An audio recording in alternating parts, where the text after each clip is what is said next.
Good morning.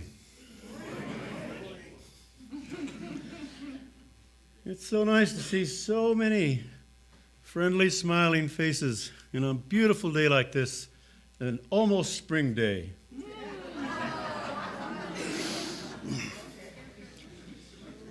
My name's Ray Knutson, and I'm honored to serve as today's worship leader.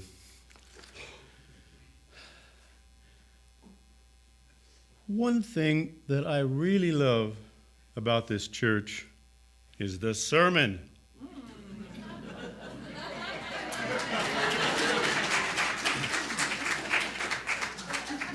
It gets worse. I come from an old-fashioned Protestant background, and what I want most is to hear a message that I can take with me to stimulate and sustain me through the week. Something I can come back to and say, oh, I see how that plays out in my life, and oh, I can see how I could have done that a lot better.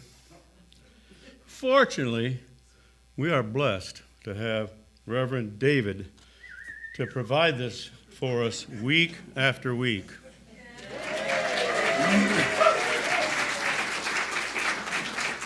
You pay me later. And not just Reverend David.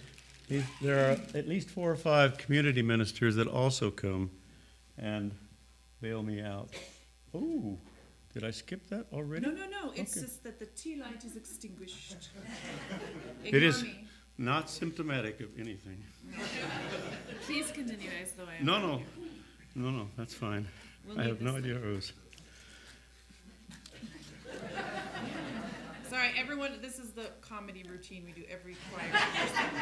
She actually can light them, but she does that for our enjoyment. This works better. That'd work even better.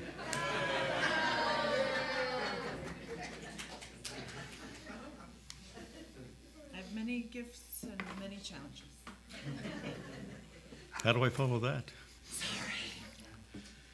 As I look back over past sermon titles, they remind me of issues and perspectives that, are new to me, or more likely, at my age, things I've forgotten, or forgotten to focus on, or need to focus on again. Just a few service titles that struck me, and I'm only going to read a couple because I started through the list and I thought, yeah, I like that one. I like that one. Anyway, you get the point. One of them really touched me was Moved to Tears. Another one recent one is The End Is Not Near. And that was very encouraging for me. That wasn't meant to be funny.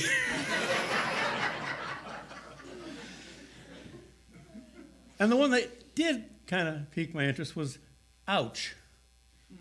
And it showed up in 3 different sermons by 3 different ministers. I don't know. There's a message there. But anyway, rather than continuing the list of past sermon titles that were impactful for me, I'd like to focus on one period that was so hard for so many of us, and an area where I believe our whole staff came together to support us, the recent election. And all our different feelings about it. This church worked hard to make it okay to feel. Just feel. Not solve, just feel. We had extra services. Minister and staff had extra services for people to speak their feelings or to just be together. And for me, at least, it made it okay to be, whatever that means. So at the risk of further embarrassing the boss and the whole church staff, I just wanted to take this time to say thank you for your spiritual support.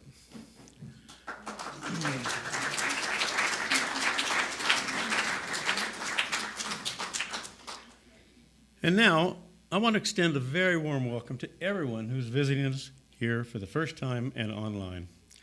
We are an intentional community gathered around our shared promise to support each other's individual spiritual journeys. We don't all believe the same things in exactly the same ways, but we do, and we need to emphasize this, we do share the same values and the same commitment to our spiritual growth. We share the faith that our beliefs become real when we act on them to make the world a better place. And we share the commitment to live a life of community. If you're joining us online, please fill out a visitor form in the link description. We would love to hear from you. Now, I have two announcements today. First, today is the last day to give donations for the Unitarian Universalist Service Committee Guest at Our Table program. Find Kate at the table, in the Sky Room after the service. And second, I'm happy to invite Sharon Ballou to make a very special announcement. Thank you. I'm Sharon Ballou. Good morning, and I have been a member of this congregation since 2006. I've been a member of the building design team since April 2024, and it's my privilege as a member of that team and of the architect sub-team to introduce this morning the team that we have chosen to lead us in our building expansion.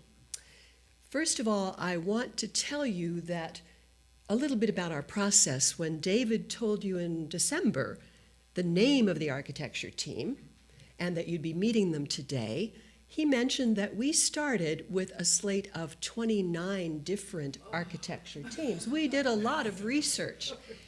And so think of that, 29. And of those, we talked on the phone with 11 because we wanted to assess their interest and their availability. Of those 11, we chose to interview 7. And of those 7, we invited 2 teams back because we thought, wow, these 2 teams are amazing. Of those 2, we came up with our prime team. And I call it the prime team because you think 29, 11, 7, 2, 1. Clearly they are the prime team. And the prime coach is going to be the one who actually introduces the team to you. His name is Scott Rodwin, and he has been a leader in sustainable building for 25 years. So for that reason alone, we are very glad to have him at the head of this project. I would like to bring Scott up, and he will tell you who all is on the team that's going to work with us for the next, who knows?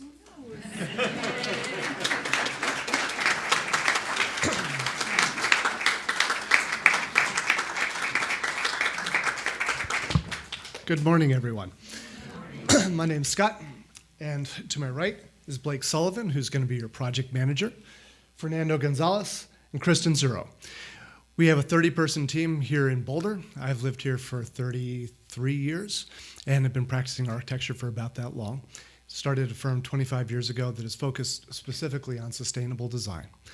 When we first received the invitation to come and take a look at this project, we were very excited. Matter of fact, we had a battle in the office to see who would actually be on the team because everybody wanted to be on the team.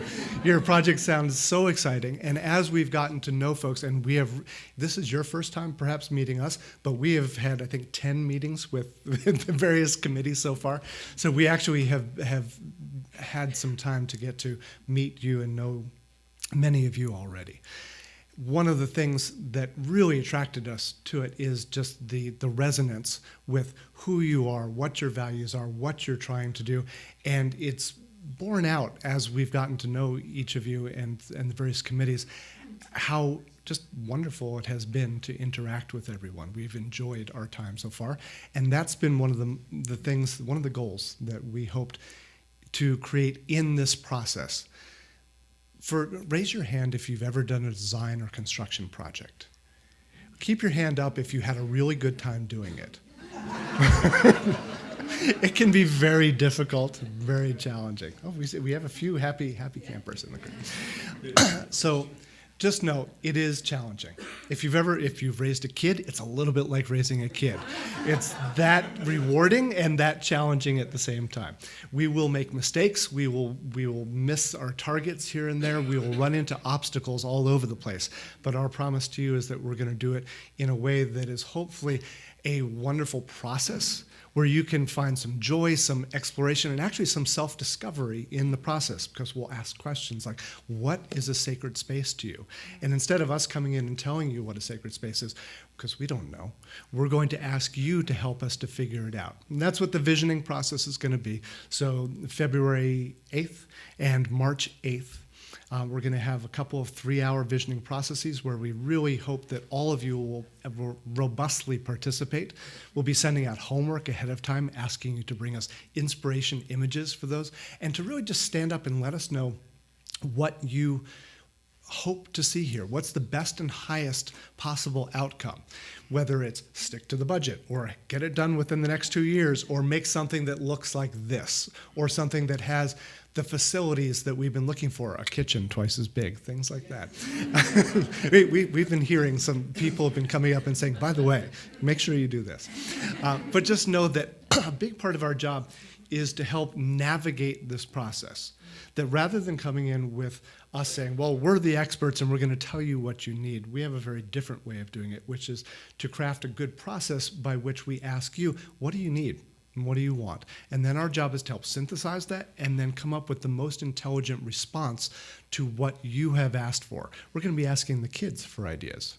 So at the visioning, there'll be a kids table. We're going to be asking the kitchen team for ideas, the climate action team for ideas, the religious education team for ideas. Everybody, each of you has some piece of the puzzle. I saw a puzzle being done in the other room this morning. And each of you has a piece of that puzzle that we need help with. So our job is to be the puzzle coordinator and then to help manifest it into an actual physical space that enacts that vision in the most intelligent and joyful and responsible way.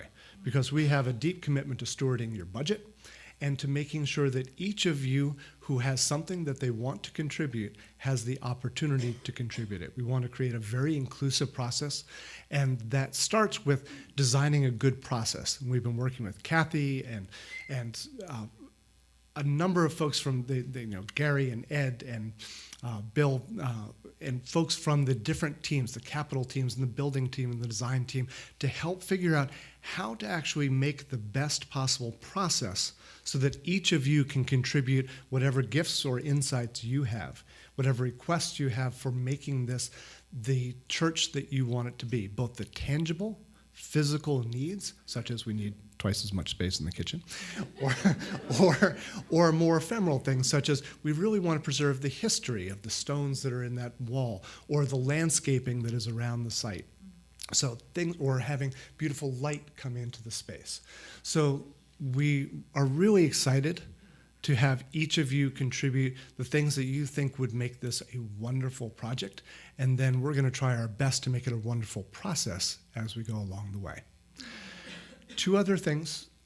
We have a guiding principle in the firm that you will probably see enacted throughout everything that we do.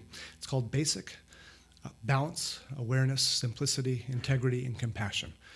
And as I mentioned at the beginning, our values hopefully, and we feel, align very, very closely with the church's values. And we really hope that that pervades everything that we do in this process. Going back to the first part of that, balance, a really big thing that a lot of folks ask whenever they come up and meet with us, and we're going to be around after the service, so you can come up and chat with us one-on-one. Please just grab somebody from your design team and say, what I would really like to know is, and you can talk their ear off. One of the most important things is balancing all of the different pieces of information that we get, but most importantly, that we have the reality, the grounding, and then also the visioning, which is the aspirations, and trying to merge those two. And there will be this point where they come together. And hopefully that will be the optimal expression of everything that you're asking us to create. So that is our goal. We hold it as our stewardship for you. This process may take years, and we will move as fast as the community wants us to move. And our goal is so that when you finish this process, you say, I really don't want it to end because we're going to miss these guys. So we hope to create something wonderful for you all over the next few years. Thank you.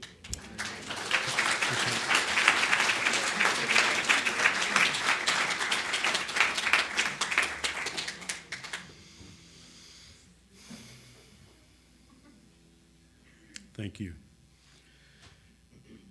The chalice is the symbol of our liberal faith. It is the warmth of compassion, the fire of justice, and a lamp to the spiritual path. If you're joining us online and have a chalice nearby, please get ready to light it with us. And now I'd like to invite Susan Collins to light this morning's chalice.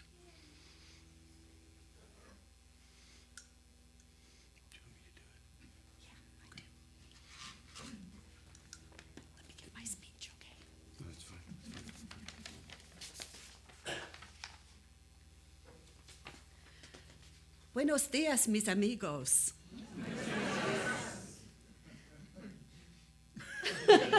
Good for you. Thank you. Discussion. That's fine. My name is Susan Collins. I'm 76 years old and I have a tremor. Here is my story. My ancestry is mostly Scandinavian and Irish, and I was raised in the New York metropolitan area, the daughter of a teacher and a secretary who changed churches as often as we changed residences. The family ultimately landed in the Unitarian faith, and in my teen years, I attended fellowships in Huntington and Freeport, Long Island. After a year at the George Washington University in DC, I transferred to the University of Colorado in 1966, and Boulder has been my adult home of choice ever since. There have been long interludes elsewhere to pursue archaeological research and teaching, most notably in New Mexico and North Carolina, and I have participated in many North American archaeological expeditions. I was appointed Colorado State Archaeologist in 1988 and held that position until 2010. My post-retirement years focused on caregiving to my dear ones. First, my parents, who lived in Albany, New York, and then my spouse, Jack Smith, with whom I shared our modest historic Boulder home and many happy memories. Jack passed in his sleep at home on October 7th, 2023, and the next day I came to this church to seek help, fulfilling his desire to be buried but without a funeral. Reverend David kindly agreed to organize a very simple graveside service, which was held on a crisp January day 1 year ago at Boulder's original Columbia Cemetery. The Reverend spoke briefly, he read a bit, and Sam Henderson sang an Irish song. It was perfect. In gratitude and spiritual need, I have joined this church. It keeps me busy with beautiful services, soulful meetings, lots of potluck dinners, and some social activism and charity. And I have made new friends. I have a little Irish blessing for us and for the architects. May the roof above us never fall in.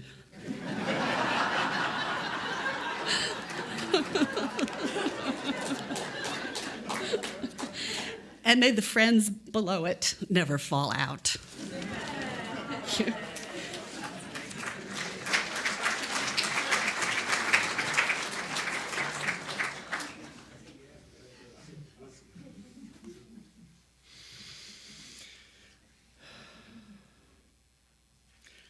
Normally I would be lighting the chalice, but we agreed because of her tremor that I would do that ahead of time, just so you understand.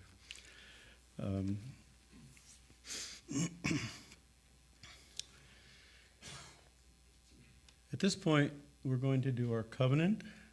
And to covenant is to commit that even if we fall short of our aspirations, we will not let go of them. Pardon me. We will never cease from trying again to live them out. And in that spirit, gathered in person and online, will you all together speak our covenant? Rise and speak our covenant aloud, please. We gather in fellowship to speak truth to each other, to reach out and touch one another, to care with each other, and to seek the truth divine. So be it. Thank you. You all right?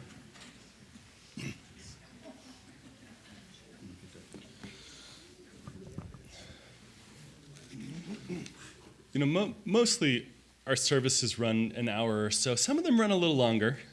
Like this morning, we're going to take a break around 1:15.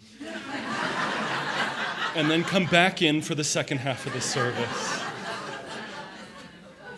I used to teach preaching to seminarians, and you know, we get into these conversations about like what's the right length for a service, and I told them, you know, I've been to multi-hour services, maybe you have too, that just went by in a flash. And I've been to 15-minute chapel services that lasted for days. Hopefully, well, you're going to be the judge in a while. Friends, come in. Come in. Come into this place, which we make holy by our presence. Come in with all your vulnerabilities and your strengths, and your fears and anxieties and loves and hopes. For here you need not hide, nor pretend, nor be anything other than who you are and who you're called to be. Come into this place where the ordinary is sanctified and the human is celebrated, the compassionate is expected. Come into this place. Together we make it a holy place. Can I tell you a story? This is a long ago story. This is longer before the year zero than the year zero is before us. This is long enough ago that there wasn't spinach or broccoli or apples yet in the world.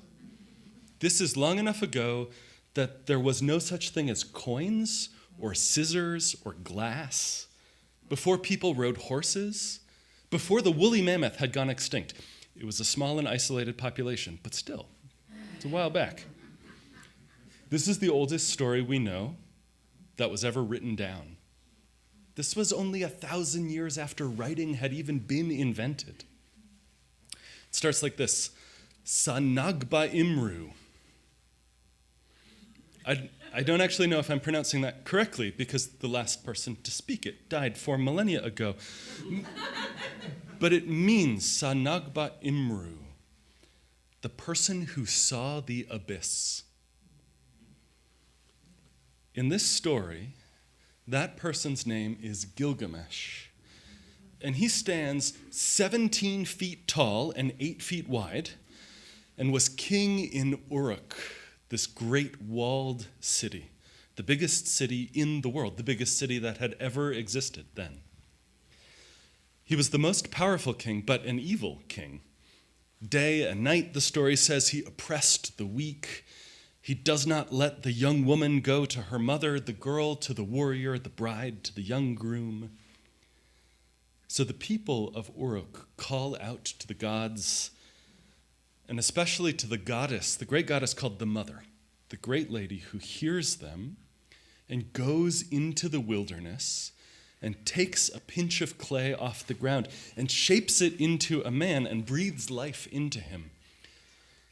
The story says, she gave birth in darkness and silence to one like the war god.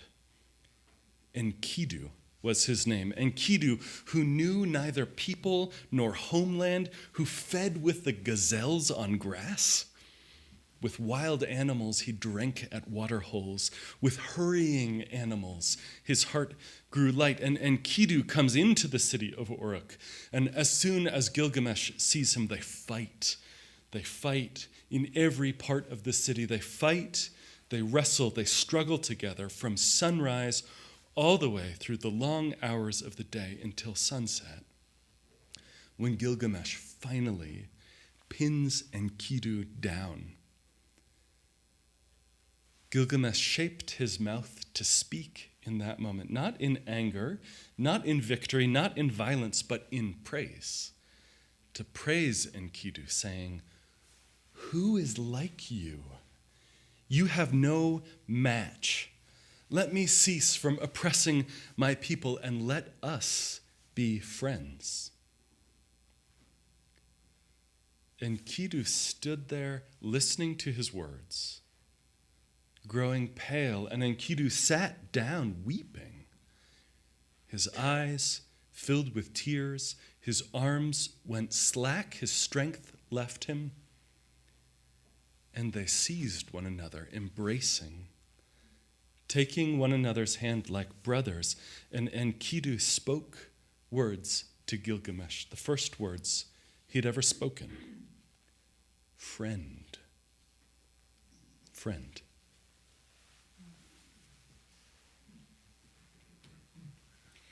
This very small introduction to the epic of Gilgamesh that will continue to unfold reminds us of the power and the beauty of truly seeing the person before us and what that feels like as the one who is being seen. So if you'll rise in body or in spirit, we'll sing Gather the Spirit, that has just a little bit to do about how important it is for us to gather together as we do.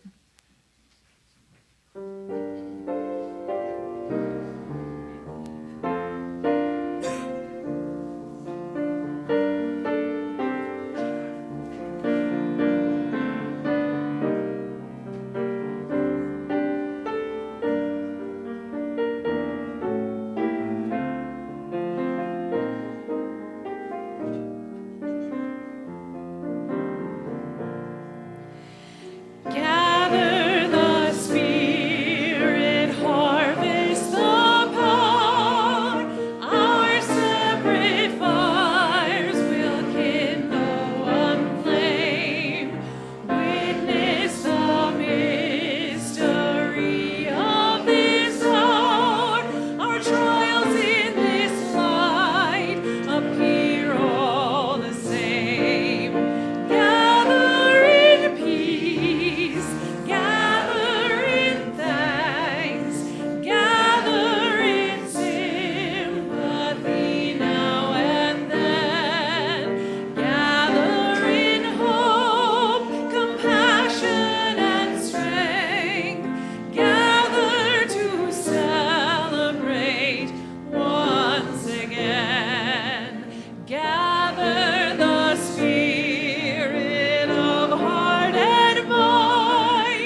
You've heard the first part of the story of Gilgamesh, the evil king tamed by the wild man Enkidu. Let me tell you the rest. Gilgamesh and Enkidu were heroes together, but now, after so many adventures, Enkidu lay dying, cursed by the goddess Ishtar. And as he lay sick in bed, Enkidu woke to tell his friend Gilgamesh the dream he had had. He said, "In my dream, I saw a man with a face like a demon. The paws of a lion were his paws. The talons of an eagle were his talons. He overpowered me and bore me down. He seized me and led me down to the house of darkness, the house of Urkala, the house where one who goes in never comes out again. The house that if one lives there, one never sees light. The place where they live on dust and their food is mud. Their clothes are like birds' clothes, a garment of wings. And they see no light, living in blackness. And on the door and the door bolt, deeply settled dust." This is the Babylonian afterlife, to live in a dry land of silent, lightless forever. And Enkidu lay dying for 6 days, and on the 7th night he died, and the lamentations of Gilgamesh filled the city. The meadows weep. The meadows mourn you like your mother. The wild bull and the ibex, all the animals of the plain cry for you. The river on whose banks you walked laments you. "An evil," said Gilgamesh, "an evil has risen up and robbed me. My friend, my companion of so many adventures, is dead." Did you ever have the experience in childhood of feeling this nameless fear that chased you, maybe like coming up out of the empty basement? It felt like, oh my God, something is... The sheer and total terror that paralyzes the mind and gusts over you and holds you and absorbs you. That terror, like a living thing, comes into the presence of Gilgamesh. And he runs, he tears off his fine clothes, and he puts on animal skins, and he pulls the curls out of his hair, the braids, and he runs over the hills. And he passes into the mountain, whose entrance is guarded by scorpion people, and then beyond into the darkness under the mountain. He travels 12 double hours in the blackness without sound or sight, feeling the weight of darkness pushing in around him, until at last he emerges and comes to the edge of the great ocean and the waters of death. And at each stage in this journey, at every step of this process, those who guard the gates along the way, they ask him, "Why is your strength wasted and your face sunken? Why has evil fortune done in your looks? There is sorrow in your belly, and your face is like that of a man who's gone on a long journey. Your face is weathered by cold and heat, and you are roaming the wilderness," they tell him, "in search of a wind puff." And to each of these gatekeepers, Gilgamesh answers, "It's not that my strength is wasted, my face is sunken. It's not that evil fortune has entered my heart. It's not the sorrow in my belly. It's not that I look like a man who's been on a long journey. It's not that cold and heat have weathered my features. I do not roam the wilderness in quest of a wind puff, a thing that can never be found. But because my friend, my companion, Enkidu, because of him, we overcame everything. We climbed the mountain together. We captured the bull of heaven and slew him. We killed Humbaba, the demon who lived in the cedar forest. Together we entered the gate of the mountains and killed the man-eating lions. My friend whom I love dearly, who with me underwent all hardships, and Enkidu, who I love, is gone from me. And when he died, I wept over him for 6 days. And on the 7th night, in fear of death, I roamed the wilderness. The case of Enkidu lies heavy on me. On a long journey, I wander the steppe. How can I keep still? How can I keep silent? The friend I loved has turned to clay.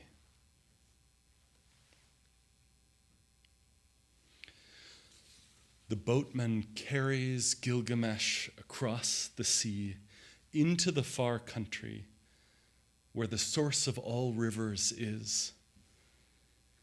And here at the source of all rivers are the two people Gilgamesh has been looking for this whole time, Utnapishtim and his wife. Utnapishtim and his wife, who are the only humans with eternal life, who survived the great flood.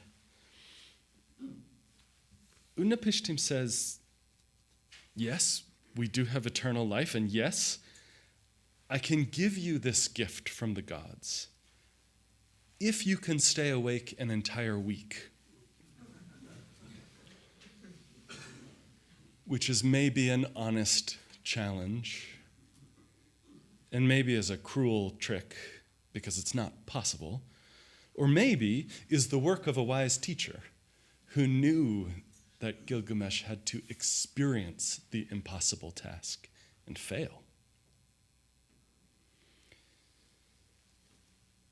A day passes and another, but eventually he sleeps. Gilgamesh is human. He too will die. And Utnapishtim gives him a sort of a consolation prize, a plant to restore youthfulness, the plant that makes old men young again. But while Gilgamesh sleeps, a snake comes by and eats it.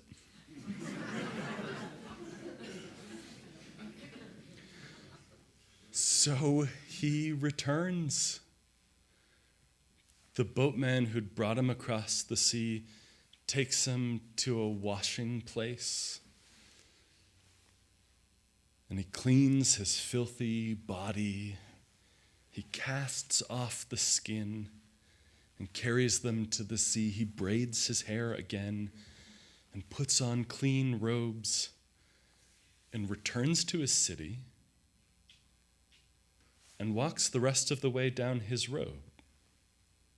He returns back across the ocean, back across the desert, over the mountains, back to the city of Uruk, where he is king, and inscribes his story on tablets for all to read, and rules again as king.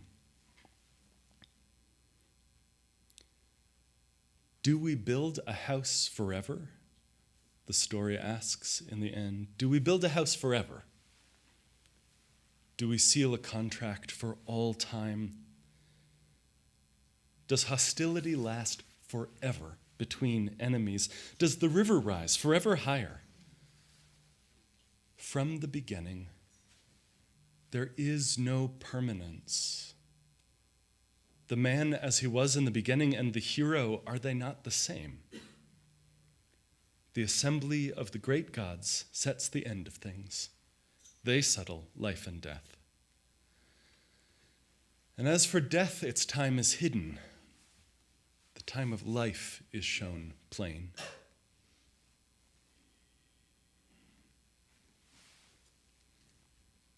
And that's it. That's the whole of it. 4,000 years gone and more.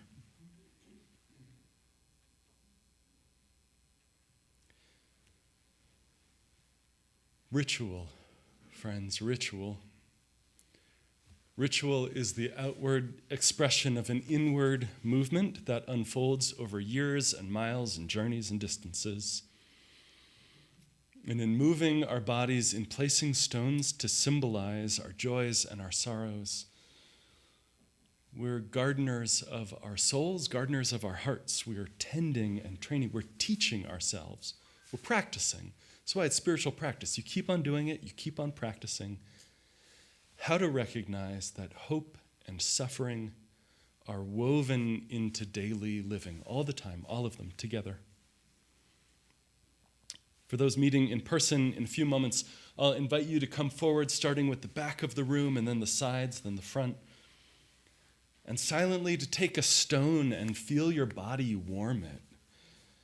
And let that stone be an emblem of your thankfulness or your grief or both. And place it in the sacred earth in the company of all these joys and sorrows.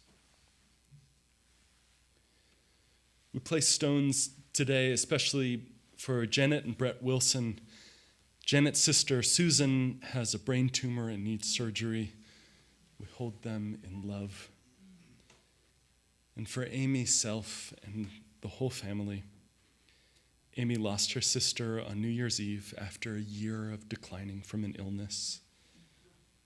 We hold you in that grief and that love. And for all our hope and grief, we hold this space together.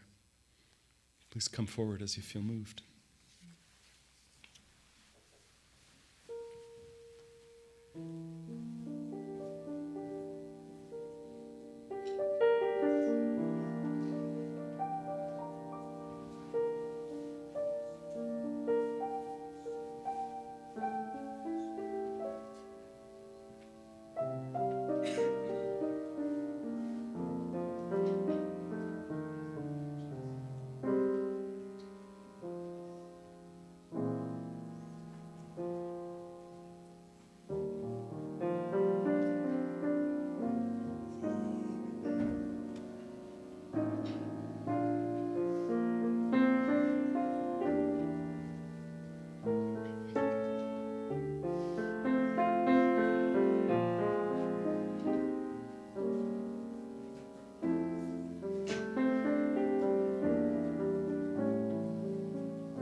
the author John Gardner apparently said that there are only two stories in the world. You go on a journey, and a stranger comes to town. Hansel and Gretel go on a journey, Godzilla comes to town. Luke Skywalker goes on a journey, Mary Poppins comes to town. You get the pattern. Every plot is one of these two. The oldest story, the oldest written story in the world, Gilgamesh, is journey and return. Out he goes into the far country, to the source of all rivers, only to find that his own death is inevitable. And when he learns this once and for all, and the truth of it sinks into the soles of his feet, he doesn't pretend that it didn't happen. He doesn't go mad. He doesn't renounce the world and become an ascetic. He doesn't even mourn at that point. He bathes and puts on clean clothes and returns to his life again. He returns and he tells the story. He tells the whole story in all its grief, in its failure, and all the generations between then and now have not tacked on a happy ending. He doesn't in the end even disavow his terrible tyrannical rule, which precipitate the whole story at the beginning. He tells this story and it's weird and alien and morally ambiguous. I told this the kids were here at the 9 o'clock service this morning after camping out in the church last night, and I told them we could have introduced the story by saying, kids, here is a weird old story that does not make sense. The Epic of Gilgamesh is not really named the Epic of Gilgamesh. That's what people called it in the 19th century when it was rediscovered by a British translator working through cuneiform tablets who, hearing the story of Utnapishtim, who had survived the flood, thought that he had found independent verification that the biblical account of the flood was true, and was so excited by the fact that he found this is a true story, that he tore off all of his clothes and ran out of the library that he was in. I don't know if I have never been that excited about something, I guess. There's time. Not yet. But the Epic of Gilgamesh it's what people called it in the 19th century, it's what the translators called it. But in the ancient pre-Christian Near East, in the fragments of the story and the references to it, the name is Sanagba Imuru, those words that open it, which means the one who saw the abyss. And one translation of the opening lines renders it this way. It says, of him who knew the most all men know, who made the journey, heartbroken, reconciled, who knew the way things were before the flood, the secret things, the mystery, who went to the end of the earth and over, who returned and wrote the story on a tablet of stone. Heartbroken, reconciled. 250 generations since Gilgamesh was king in Uruk, and we have echoes of that same story in our lives too. Gilgamesh, passing through the darkness under the mountain, is us. His 12 double hours without sight or sound or sense are a map of the interior territory we all pass through sooner or later. It goes on. The narrative goes into such repetitive length. Gilgamesh entered the darkness alone, without a companion. By the time he reached the end of the first league, the darkness was total. Nothing before, nothing behind. He made his way companionless to the end of the second league, utterly lightless, black. There was nothing before or behind, nothing at all, only the blackness pressed in on his body. He felt his way blind through the mountain tunnel, struggling for breath, through the third league alone, companionless, through the fourth, making his way, struggling for every breath, to the fifth, in the absolute dark, nothing before, nothing behind, the weight of the blackness pressing in on him. And he tried sometimes to cry out against the blackness, but it was utterly lightless. He was weeping and fearful, alone, without a companion. Just then, at the end of the 9th league, just once, the rough tongue of the north wind licked at his face, like the tongue of a wild bull or a lion, and he struggled on through the darkness, trying to breathe. Through 11 leagues of darkness, nothing at all, and something ahead of him, a league ahead, a little light, a grayness began to show. Weeping and fearful and struggling to breathe, he made his way through the last league of the journey. 12 leagues in darkness, alone, companionless, weeping and fearful, struggling to breathe. He made his way and finally struggled out into the morning air and the morning sunlight, emerged from the mountain into a wonderful garden, all the colors of the jewels of the world. And beyond the garden, Gilgamesh saw the sea.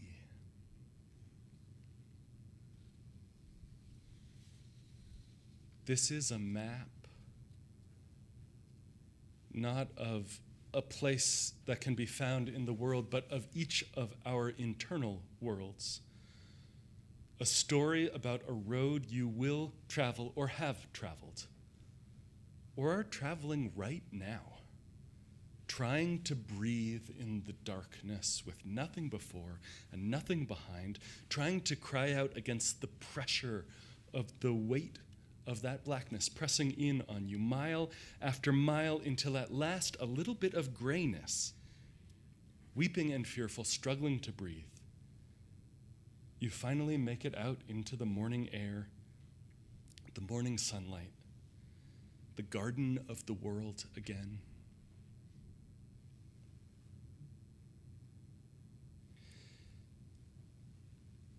Gilgamesh endures, I think, because it still tells us who we are. 40 centuries is a long time, but not long enough to change what it is to be human. Ignorance and fear and friendship, love and sex, so much sex, I skip most of that, and death, failure and despair, and the answerless silence of reality. And then at last, becoming alive in your life, heartbroken, reconciled. The story isn't about battling the demon Humbaba in the cedar forest. It's about becoming a person who has fought demons. The story isn't about sleeping with the priestess for 7 continuous days. I skipped that part earlier. It's an Enkidu thing. It's about becoming a person who has the sensual, embodied experience of pleasure. The story isn't about getting tricked by a snake. It's that losing the thing you've been looking for so long is a feature of being alive. The story isn't ultimately about a hero, but about us becoming persons among persons. It starts, after all, with Gilgamesh as a superman and ends with him as a man, still without his beloved friend, still going to suffer and die. And the material circumstances of the life he returns to in the end are just the same as when he left. He goes to sleep in the same bed, in the same house, in the same city, at the end of the story as the beginning. But the external circumstances aren't what the thing is about. The story is full of incident and adventure and excitement and battles and chases and quest and loss and sex, and while those are the story, it's about, I think, becoming a person fully engaged with the experience of being alive in the world. It's not about the strength of being a hero, but what it looks like to acquire wisdom. and the way the path to wisdom inevitably crosses through suffering. The Epic of Gilgamesh isn't really about Gilgamesh at all. It's about you, us, like all great myths.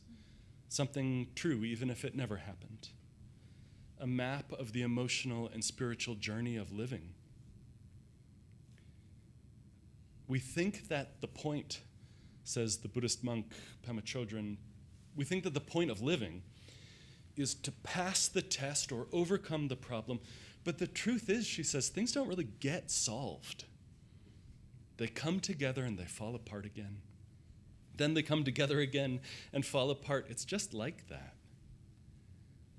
The healing comes from letting there be room for all of this to happen. Room for grief, for relief, for misery, room for joy.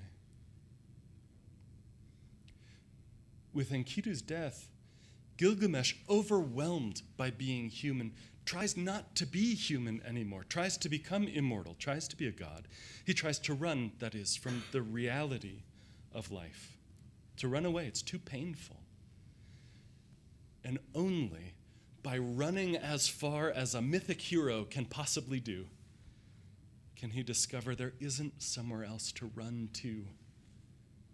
You're not called to become someone else. You're called to be the you who reckons with these realities, who sees the abyss and returns to life, heartbroken and reconciled. The poet Charles Bukowski says, you can't beat death.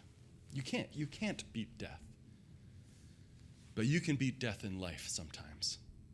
And the more often you learn to do it, the more light there will be. Your life is your life. Know it while you have it. That's our work 4,000 years later. The same old pilgrimage toward becoming human, failing and going on and halting and grieving and reaching out and falling and standing again and walking through the darkness under the mountain towards sunlight again. Not to beat death, but to beat death in life, journey and return, heartbroken, reconciled. Amen.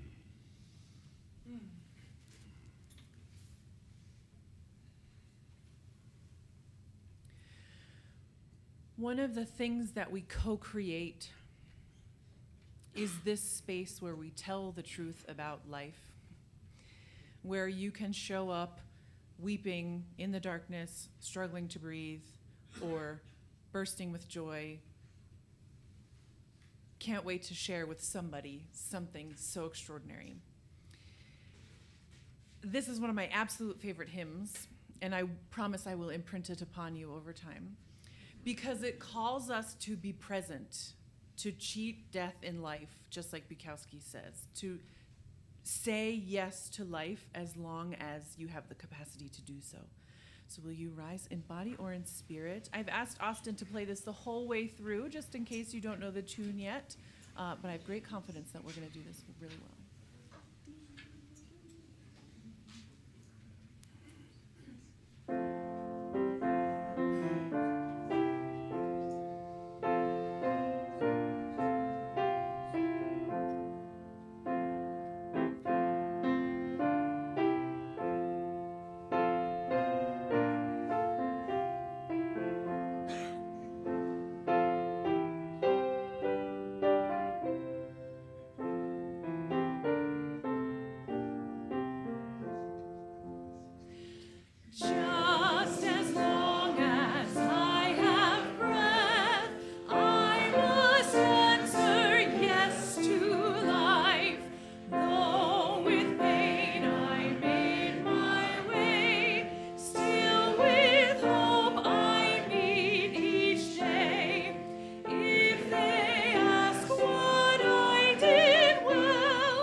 always send me up right after a powerful song.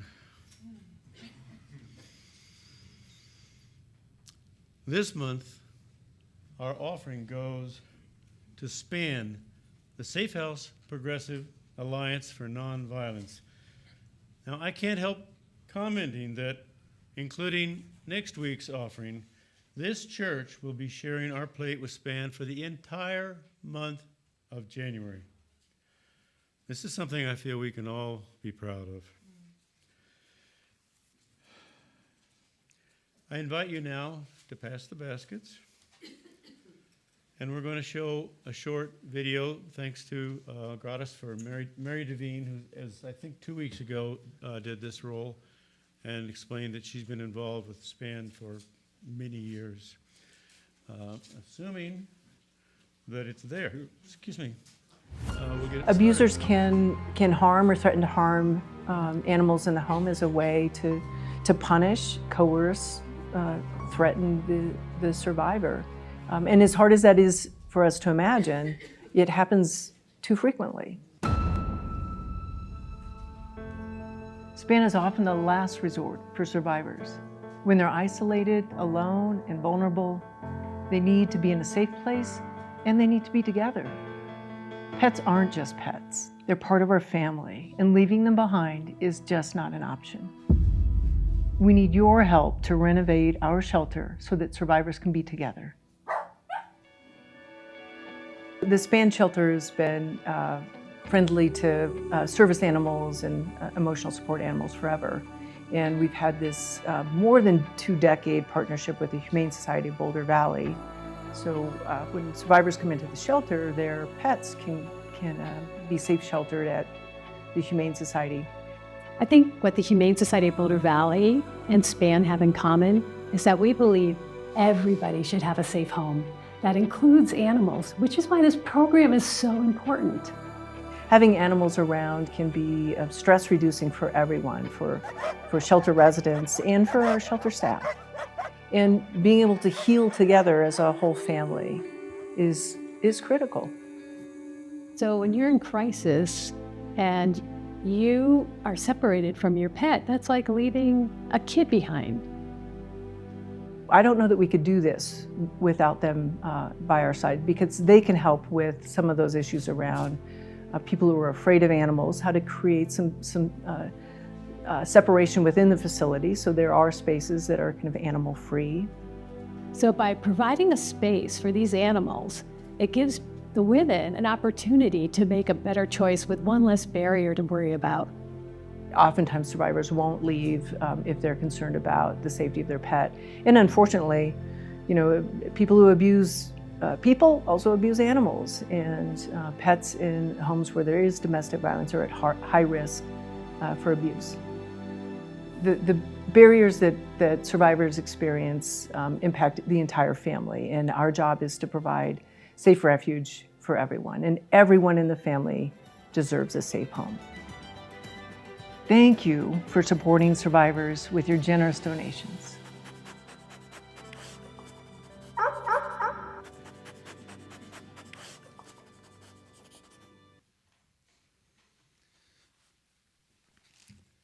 May these gifts be used to enact justice. And if you're not a person who carries cash on you, you can scan the QR code to make a donation. Before finishing the service, I have 2 invitations. First, in the Sky Room after the service, I hope you'll come in and get a bite to eat and something to drink and chat and get connected with the team from Rodwin Architecture. They're here and eager to connect with as many folks as they can. Second, and less glamorously, less weightily than anything we've really talked about for the last hour, the congregation is looking for a treasurer.